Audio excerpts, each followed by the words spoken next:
ഞാനിപ്പോൾ നിൽക്കുന്നത് Kozhikode KSRTC bus സ്റ്റേഷനിലാണ്. മാനന്തവാടിയിലേക്ക് മാത്രമാണ് ഒരു ബസ് ഇപ്പോൾ പോകുന്നത്. ധാരാളം യാത്രക്കാരുടെ ബസ് കാത്ത് നിൽക്കുന്നുണ്ട്. എല്ലാ യൂണിയനുകളും പണിമുടക്കിലാണ്. LDF, UDF പാർട്ടികളിൽപ്പെട്ട എല്ലാ യൂണിയനുകളും പണിമുടക്കിലായതുകൊണ്ട് വേറെ റൂട്ടിലേക്കൊന്നും ബസ് പോകുന്നില്ല. പോലീസ് സംരക്ഷണത്തിന് പോലീസ് ഉണ്ടെങ്കിലും ബസ് ഇറക്കാത്തതുകൊണ്ട് അവർക്ക് സംരക്ഷണം കൊടുക്കാൻ കഴിയുന്നില്ല. അത് ബസ് സ്റ്റാർട്ടാക്കുമ്പോൾ യൂണിയൻ പണിമുടക്കുകാർ മുദ്രാവാക്യം വെച്ച് തടയുന്നു. ബസ് പോകുന്നതിന് തടസ്സമാണ്.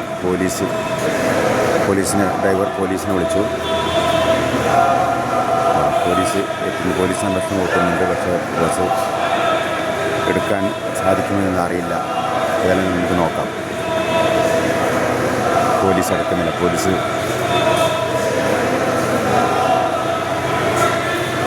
പോലീസ് വന്നിട്ടുണ്ട്.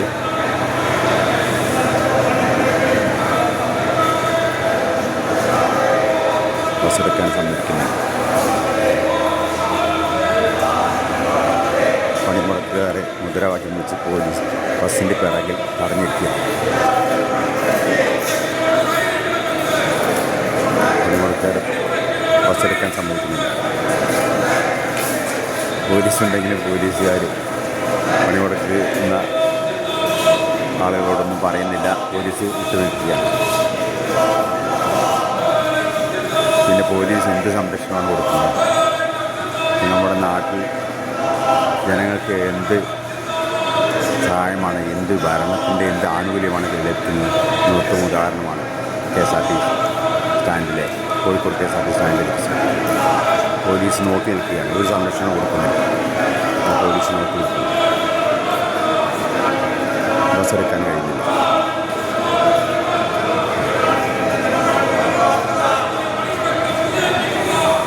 പണിമുടക്കുകാർ മുദ്രാവാക്യം വിളിക്കുന്നു. പോലീസ് സംരക്ഷണം കൊടുക്കുന്നില്ല. പണിമുടക്കുകാർ മുദ്രാവാക്യം വിളിക്കുന്നു. പോലീസ് സംരക്ഷണം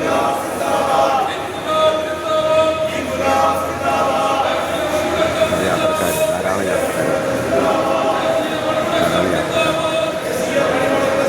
ബസ്സിലും കുറേ യാത്രക്കായി നിൽക്കുന്നുണ്ട്. നമ്മളിവിടെ ഇന്നത്തെ ബസ്സാണ്.